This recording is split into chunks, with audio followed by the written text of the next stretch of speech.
நம்மளோட மணத்தக்காளி soup ready ஆயிடுச்சு. இப்போ என்னம்மா பண்ண போகிறீங்க? இந்த மணத்தக்காளி சூப் வைக்க போகிறேம்மா. கீரை எடுத்தீங்கல்ல, அந்த கீரை தானே? ஆமாம், அது பருப்பு வேக வச்சு வச்சுருக்கேன். அதை ஒன்றா ஊற்றி கீரையை போட்டு வேக விட்டுரும். இந்த பருப்பு வேக வச்சு அந்த தண்ணியோடு ஊற்றணும். ஆமாம். எவ்வளோ பருப்பு? நிறையெல்லாம் போடக்கூடாதுல்ல? அதனால் ஒரு 25 கிராம் போட்டால் போதும்மா. கொஞ்சம் கீரை வெந்தால் துண்டாயிடும். அதெல்லாம் வெந்து வெங்காயம் தக்காளியெல்லாம் போட்டு தாளித்து நல்லா கொதிக்கவுமே தேங்காய் பால் ஊற்றி இறக்கணும். அதான் அரைக்கட்டு கீரை. ஆமாம், அரைக்கட்டு கீரை. அரைக்கட்டு கீரைக்கு 25 கிராம் பருப்பை வேக வச்சு இந்த தண்ணியோடு வச்சுருக்கு. இப்போ கீரையை போடுறோம். வெந்துக்கலாம். ஏன்னு கேட்டிங்கன்னா கீரை வெந்து துணுண்டாயிரும். இப்போ நமக்கு பார்க்க ரொம்ப தெரியும். வெந்த விட்டு உப்பு போட்டுக்கலாம். ஒரு அரை டம்ளர் அரிசி கழுவின தண்ணிமா. அரிசி கழுவின தண்ணி ஊற்றினா கொஞ்சம் கசப்பு தன்மை குறையும். இப்போ குக்கரில் வைக்க வேகணும். இப்போ மணத்தக்காளி வெந்துருச்சு. இப்போ நம்ம இதை தாளிக்க போகிறோம்.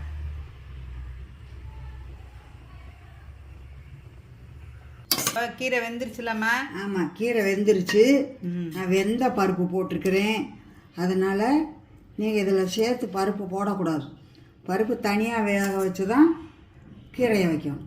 ஏன்னா அந்த பருப்பு அதோட வேகாது. நான் வெந்த பருப்பு தான் இப்போ ஊற்றிருக்கிறேன். இப்போ கீரையை தாளிக்க போகிறீங்க? ஆமாம். சும்மா ஒரு 2 ஸ்பூன் எண்ணெய், 1 ஸ்பூன், 2 ஸ்பூன்.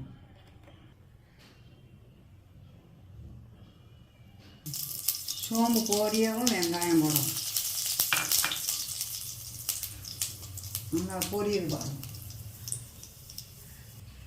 சோம்பு வாசனை வந்துடுது. வெங்காயம்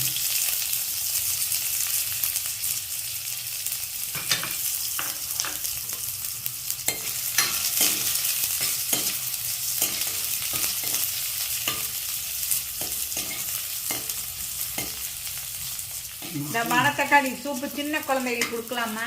ஆமாம்மா. வயிறு புண்ணாக இருக்கிறவங்க அடிக்கடி ஒரு வாரத்தில் 2 நாள் கூட சாப்பிட்லாம். இதுக்கு எந்த இதுவும் இல்லை, பத்தியம் இல்லை. பத்தியமெல்லாம் இல்லை. வாய் புண்ணு வயிறு புண்ணுக்கு ரொம்ப நல்லது. எந்த இதில் பார்த்தாலும் இது போட்டிருக்கும். எந்த புக்கில் பார்த்தாலும் இந்த மணத்தக்காளியை பற்றி போட்டிருக்கும்.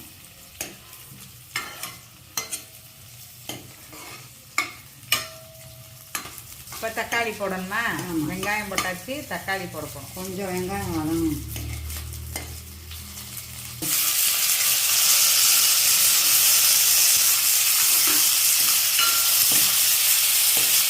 தக்காளி போட்டாச்சு.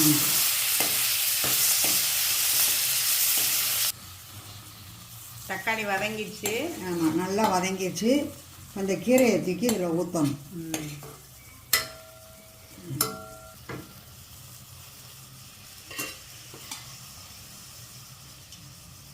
கீரையும் பருப்பும்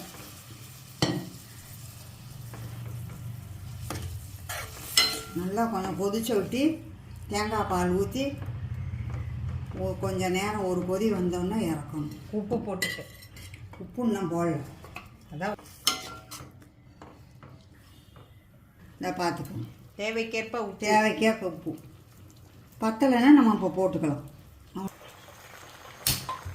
இப்போ தக்காளி இதெல்லாம் போட்டாச்சு. இப்போ காரத்துக்கு வரமிளகாய் தாளித்து கொட்ட போகிறோம். ஆமாம். இந்த பாருங்க, எண்ணெய் காயவும் கடுகுளும்பல் போட்டு காஞ்ச மிளகா போடணும். பச்சை மிளகா போட்டால் கீரையும் அது ஒன்றா தெரியாது. அதனால தான் காஞ்ச மிளகா போடணும்.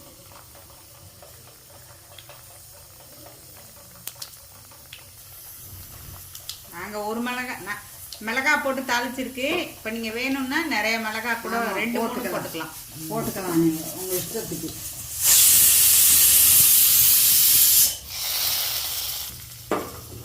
இப்போ இதோட நம்ம தேங்காய் பாலை சேர்த்துறப்போம். தேங்காய் பால் பால் தான் அது என்ன பால் ஊற்றிருக்கு. தேங்காய் பால் ஊற்றினா தான் சூப்பு நல்லா இருக்கும். பாருங்க எவ்வளோ அருமையா இருக்கு. பாருங்க ஒரு கொதி வந்தோடனே இறக்கிடணும், அவ்வளோதான். தேங்காய் பால் ஊற்றி ரொம்ப கொதிக்கக்கூடாது.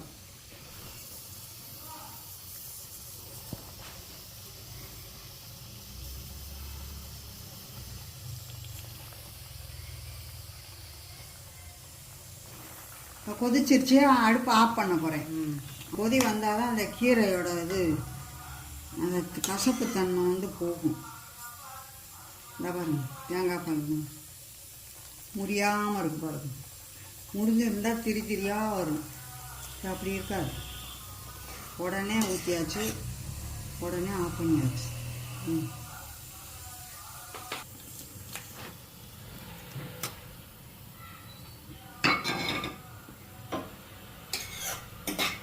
நம்மளோட மணத்தக்காளி சூப்பு ரெடி ஆயிடுச்சு. நல்லா மணமாக இருக்கு, மணமாக இருக்கு.